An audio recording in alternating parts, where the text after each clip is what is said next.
सहारनपुर में मनरेगा के नाम परिवर्तन को लेकर भाजपा के खिलाफ कांग्रेस पार्टी का महात्मा गांधी की प्रतिमा के नीचे एक दिवसीय आयोजन धरना। कांग्रेस नेताओं का कहना है कि ये योजना महात्मा गांधी द्वारा देश के गरीब, मजदूर और श्रमिक वर्ग को रोजगार देने के उद्देश्य से लागू की गई थी, जिससे लाखों लोगों को काम मिला। लेकिन सरकार द्वारा मनरेगा का नाम बदलकर जी राम किए जाने के बाद सियासत तेज हो गई है।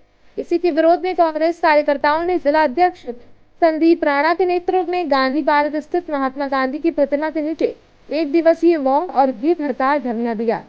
धरने के दौरान कांग्रेस नेताओं ने भारतीय जनता पार्टी पर हमला बोलते हुए कहा कि सरकार की मानसिकता में महात्मा गांधी और गांधी परिवार के प्रति नफरत साफ दिखाई देती है। इसी नफरत के चलते सबसे पहले महात्मा गांधी ग्राम की जुड़ी मनरेगा योजना का नाम बदल गया है। कांग्रेस नेताओं ने कहा कि यदि सरकार वास्तव में मजदूरों का भला करना चाहती है तो वह बिना नाम बदले भी सुधार कर सकती थी। नाम बदलना सरकार की नीयत पर सवाल खड़े करता है। उन्होंने साफ कहा कि कांग्रेस इस फैसले से ना तो डरेगी और ना ही पीछे हटेगी, बल्कि सड़क से लेकर सांसद तक इस मुद्दे को पूरी ताकत से उठाया जाएगा। भाजपा के आरोपों का जवाब देते हुए कांग्रेस नेताओं ने कहा कि भाजपा हर चुनाव में हिंदू, मुस्लिम और मंदिर और अन्य मुद्दों को उछालकर जनता को गुमराह करती है, जबकि महंगाई, बेरोजगारी और रोजगार जैसे असली मुद्दों पर बात करने से बचती है। कांग्रेस ने चेतावनी दी है कि जब तक मनरेगा के नाम और श्रमिकों के अधिकारों का मुद्दा हल नहीं होगा, तब तक सरकार के खिलाफ विरोध प्रदर्शन जारी रहेगा। देखिए पूरी रिपोर्ट विस्तार से संवाददाता बिलाल खान के साथ। जैसे कि हमने आपको कल भी प्रेस वार्ता करके मीडिया बंधुओं को बताया था, पत्रकार बंधुओं को बताया था कि जो मनरेगा का जो इन्होंने नाम बदलने का चलन चलाया है, जो मनरेगा में इनकी धांधलेबाजी चल रही है, उसी को लेके हमारे जो 100 दिन के प्रोग्राम है उसी में ये प्रोग्राम सम्मिलित था। और आज हमने एक उपवास के रूप में, व्रत के रूप में हम शांतिपूर्ण रूप से यहाँ पे बैठे हुए हैं। सभी साथियों का आज व्रत है और शाम तक हम यहीं पे बैठे रहेंगे। क्या मांग है आपको? मांग तो हमारी एक ही है कि भाई देश को जो है आप जो गुमराह करने का काम कर रहे हैं उसे बंद करें। आप जो है ये नाम की जो एक प्रक्रिया बदलने की चला रखी है, इसे बंद करें। अगर कोई आपको नीति अच्छी चलानी है कि राम जी का नाम कहीं और रखना है, तो और बहुत योजनाएं हैं चलाने के लिए, नई योजनाएं चलाइए। पुरानी योजनाओं से क्या आपको फायदा हो रहा है नाम बदल के, या तो उसका स्पष्टीकरण दें कि इस वजह से हम आपका नाम बदल रहे हैं, इससे ये जनहित हो रहा है, तो हम माने भी कि हाँ कुछ हो रहा है। महात्मा गांधी जी का जो नाम इन्होंने बदलने की प्रक्रिया चलाई है, दरअसल ये क्या है कि इनका मानना ये है कि नाम बदल के उनका वजूद मिट जाएगा। अरे उनका वजूद तो दिलों में है, दिलों से कैसे मिटाएंगे? महात्मा गांधी जी के नाम से हमारे देश को जाना गया है।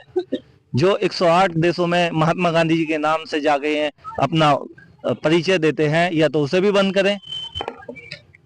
आप ये इसको सदन में क्या मामला उठेगा, क्या रहेगा? सदन में नहीं, हम सड़क से लेकर सदन तक इस मामले को उठाएंगे।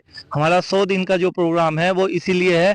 हमारा कल से प्रेस वार्ता से लेकर और ये प्रोग्राम चालू हो चुके हैं। इसके बाद 12 तारीख से हम हर न्याय पंचायत पे, हर ग्राम पंचायत पे जाएंगे और लोगों में अपना समझाने का काम करेंगे। भाजपा के जो नेता हैं या जो उनके समर्थक हैं, उन्होंने भी गोष्ठी का आयोजन किया है कि हम भी गांव-गांव जाएंगे और जो मनरेगा का जो नाम बदला जा रहा है, जो इसमें सुविधा दी जा रही है, उसके बारे में जनता को बताएंगे। बिल्कुल बताइए, वो बताइए कि उनका जो है 40% हक काट के प्रदेश सरकार को दे दिया है। प्रदेश सरकार पहले ही कर्जे में चल रही है। जो क्या जरूरत थी उस नियम को बदलने की, बताइए। वहां पे किस वजह से उनके ये 80% जो केंद्र के पास था वो काट के जो है उन्हें दे दिया गया प्रदेश सरकार का। इसमें क्या फायदा है बताइए। नाम बदलने से क्या फायदा हुआ ये भी बताइए जनता को। हम भी आपके साथ चलेंगे, बताइए आप। हम यही तो पूछ रहे हैं कि हुआ कि नाम बदल के फायदा क्या हो रहा है। राज्य के विधायक हैं, उन्होंने कहा है कि 75 साल जो है कांग्रेस ने पूरा खाया है, 20 दलालों में जो है खाया है इसका मनरेगा को। अब उसका नाम बदला जा रहा है तो इन्हें खाने को नहीं मिलेगा, इस वजह से ये क्या ये कौन सी बात होगी कि नाम बदलने से खाने को नहीं मिलेगा? और खा तो फिर 12 साल से, ये भी 12 साल से खा रहे हैं। 12 साल से जो सरकार है, अब तक कौन खा रहा था? कौन मनरेगा चला रहा था 12 साल से? कांग्रेस पार्टी मनरेगा चला रही थी क्या? यही सरकार यही तो काम करा रहे थे, तो भ्रष्टाचार ये कर रहे थे। और आप बताइए किस चीज में भ्रष्टाचार नहीं है? आप पत्रकार बंधु यहाँ खड़े हैं, आप अपने दिल पे हाथ रख के बताइए कि महंगाई और भ्रष्टाचार किस सीमा पे खड़ा है। जब जब चुनाव आते हैं या कोई भी मामला होता है, महंगाई का मुद्दा नहीं उठाया जाता, जाति को लेकर वोट बैंक का इस्तेमाल किया जाए, एसआई को लेकर ये कह रही है, उसमें क्या कहना है आप? मैं तो कल भी आप लोगों को बता रहा था, इनके पास मुद्दा ही ये बचा है। 24 में जब इन्होंने देखा कि इनके पास अयोध्या का मुद्दा था, राम मंदिर का, 24 में इन्होंने बहुत उठाया, उसे बहुत उठाया, लेकिन वो लोग समझ चुके थे, जनता समझ चुकी थी राम मंदिर का कोई मुद्दा चलने वाला नहीं है। 24 के बाद मोदी जी की सरकार हिल गई, गठबंधन की सरकार आई, उन्होंने देख लिया कि मुद्दा हमें वापस ही हिंदू मुस्लिम का चलाना पड़ेगा, तभी हमारी सरकार बच सकती है।